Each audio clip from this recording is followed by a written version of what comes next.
Le secrétaire d'État américain a estimé mercredi qu'un accord de cessez-le-feu à Gaza aurait un effet majeur sur la réduction des tensions à la frontière israélo-libanaise où les violences entre l'armée israélienne et le Hezbollah connaissent une flambée.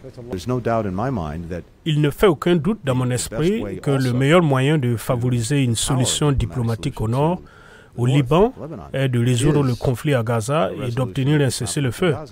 Cela permettrait d'alléger considérablement la pression sur le système. Blinken a déclaré que le mouvement islamiste palestinien, en guerre depuis plus de 8 mois contre Israël dans la bande de Gaza, aurait pu donner un oui clair et simple. Il souligne que c'est le Hamas qui, en fin de compte, devra décider. Plus le temps passe, et n'oubliez pas que le Hamas a eu cette situation pendant 12 jours. Et ce n'est pas comme si le monde s'était arrêté pendant ces 12 jours. Les gens ont souffert tout au long de ces 12 jours. Plus cela durera, plus les gens souffriront et il est temps que les marchandages cessent et qu'un cessez-le-feu commence. En visite à Doha, Blinken a déclaré que les États-Unis avaient examiné les suggestions soumises mardi par le Hamas et que certains changements sont réalisables, d'autres non. Le Hamas a proposé de nombreux changements à la proposition qui était sur la table.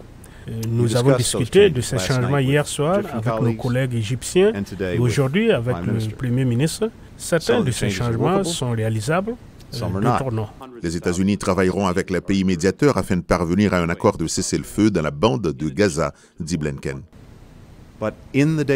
Dans les jours à venir, nous allons faire pression de toute urgence sur nos partenaires, le Qatar et l'Égypte, pour tenter de conclure cet accord, car nous savons qu'il est dans l'intérêt des Israéliens, des Palestiniens, de la région et en fait du monde entier.